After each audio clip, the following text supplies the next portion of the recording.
What's going on, gamers? Sam here, back at it again for another video.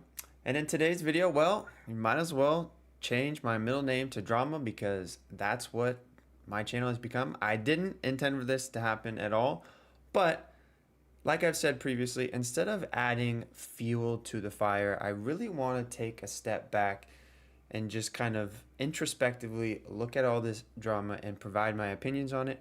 I know I'm a small creator, but I do think that, you know, I have a lot of life experience. I'm almost 30 years old, gamers. I'm old. I have a lot of life experience. I've been through a lot of hardships. I've seen and been a part of drama like this in the real world, not online. So I just really wanted to, provide my insight and I hope it resonates. So before we jump right in, I just want to TLDR version. I think the Genshin drama, specifically with the content creators, has completely gone overboard. I think we're completely missing the mark. When all this drama started, and it has been boiling for months. I mean, we've had plenty of inflection points. We had the free doctor ratio, which started a bunch of turmoil. Then obviously the newest thing is the rewards we got for Lantern Right. But now the infighting between content creators is just taking things to a whole nother level that we didn't need to go to.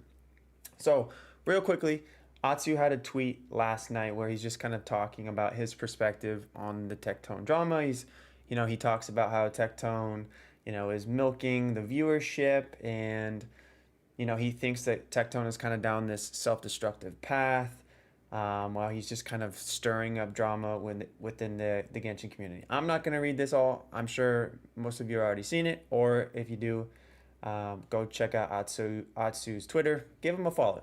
He seems like a good dude. And then we also had Fobmaster, who I thought was much more direct and blatant. He was saying Tectone basically needs to keep every other content creator's name out of their mouth, which is fair, because he could be causing them turmoil within their financial situation based on their channel.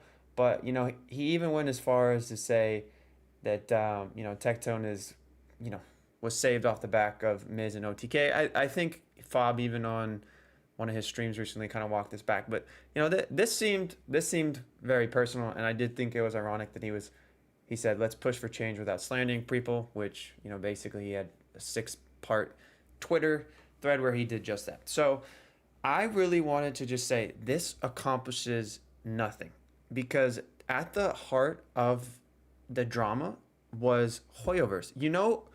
Tectone's had countless videos talking about drama, and on his stream he'll be like, "Oh, I'm winning, I'm winning." Bro, nobody is winning. I know you're getting a bag from your drama videos, and kudos to you for that.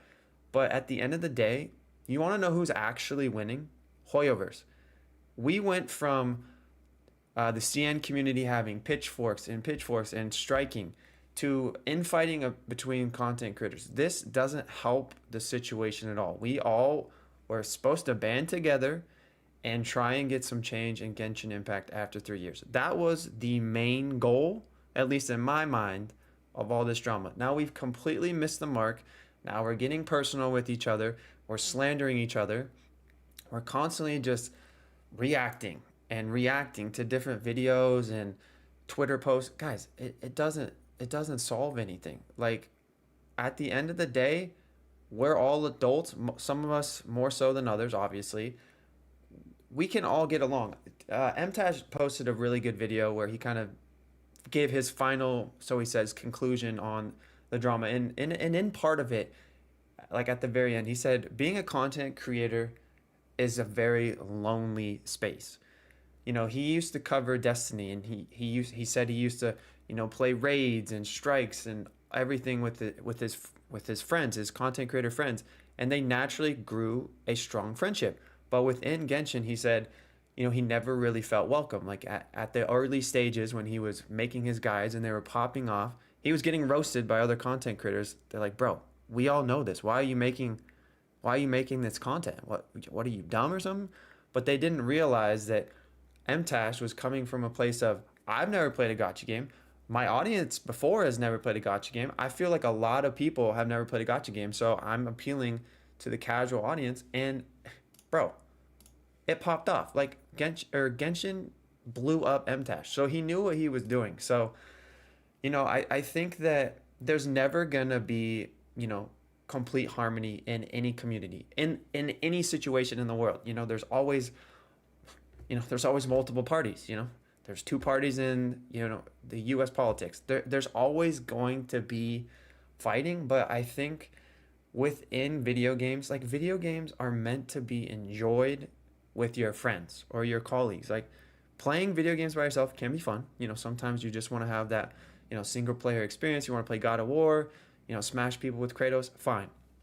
But like just think of how much fun you have in groups playing, Mario Kart or Mario Party or Genshin Impact or whatever game it is. It is so much fun together. And when we have videos and Twitter posts where we just constantly crap on each other, it really takes away the fun and enjoyment. And we're just, these huge creators are just pitting their communities against each other, and it's never going to solve anything. If anything, it's making everything worse. And like I said, the main prerogative of all this initial drama, at least in my eyes, was to hold Hoyo accountable for treating their player base, who's been dedicated for over 3 years, like absolute dog water. Like that's what we need to be focused on. We don't need to fight amongst ourselves. It genuinely solves nothing. It only makes things worse. It always does. So I don't know what the solution is. I really just wanted to kind of put a nip in the bud on this, like, but I do think it's important to talk about. Like, if we just let bygones be bygones and let this stuff go under the rug, again, nothing gets addressed. But I think taking pot shots at each other doesn't solve anything either. Tectone will do this forever. Like he will continue to react to videos, and he's gonna continue to do well. So, like in a way, yes, he is winning. But at the end of the day, the only entity that is actually winning is HoYoverse, because we took and shifted the drama from them, from their doorstep, and put it on to their content creators. So at the end of the day, as it stands right now, I think we're all losing. Like, until we can actually band together and, make a positive change, I think we're all losing. But that's pretty much it, gamers. I really just wanted to provide some more insight and context on this newest batch of drama, specifically the CC infighting. But comment down below. Are you sick of this? Are you like, Sam, bro, just go back to streaming and being happy-go-lucky? And I will. But I do genuinely think it's important to have these conversations, because, if nothing is said, it just festers. Like I took some psychology classes in college, and I'm always of the mind, and I tell my wife this all the time. I hate having negative thoughts, especially, if I just had an argument with a friend or, my significant other, and like you go to sleep and you sleep on it because it just festers and it gets worse. I think for me, maybe it's because I am such a open and blunt person. I like to take, challenges and situations head on. That's how I operate. I think that's, for me, the best way to, to quell circumstances is just hit it head on. So I do think it's important to have these conversations, but I don't think it's effective to just constantly drama bait, throw somebody under the bus, galvanize and weaponize your community against them. It just creates more division. It just creates more divisicism. I don't even know if that's a word, but it sounds good. But that's pretty much it, gamers. I appreciate you all so much as always. And I'll catch you guys in the next one. Peace.